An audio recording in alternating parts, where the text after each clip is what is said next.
চলো আজ সন্ধ্যেবেলায় বানাই গরম গরম ডিমের চপ। আর এই ডিমের চপ তোমাদের কার কার প্রিয় কমেন্ট করে বলো। তো প্রথমে ডিমের চপ বানানোর জন্য ডিম এবং আলুগুলোকে সিদ্ধ করতে বসিয়ে দিলাম।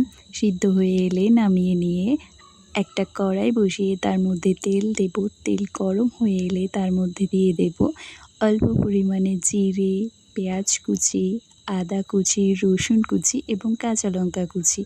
এরপর কিছুক্ষণ কষিয়ে তার মধ্যে দিয়ে দেব কিছুটা টমেটো কুচি। এরপর আরও কিছুক্ষণ কষিয়ে তার মধ্যে দিয়ে দেব আগে থেকে সেদ্ধ করে রাখা আলুগুলোকে। এরপর দিয়ে দেবো স্বাদ মতো লবণ, হলুদ গুঁড়ো, লঙ্কা গুঁড়ো, ধনে গুঁড়ো, জিরে গুঁড়ো এবং তারপর আলুর পুরটা নামিয়ে ঠান্ডা করে নেব। আর এদিকে একটা ডিমকে ফাটিয়ে তার মধ্যে অল্প নুন এবং গোলমরিচের গুঁড়ো দিয়ে ভালো করে ফেটিয়ে নেব।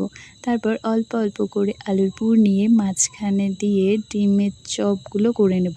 এবার আগে থেকে যে ফেটিয়ে রাখা ডিমের মধ্যে দিয়ে সেটা থেকে তুলে বিস্কুটের গুঁড়োর মধ্যে দিয়ে ভালো করে কোট করে নিয়েই গরম তেল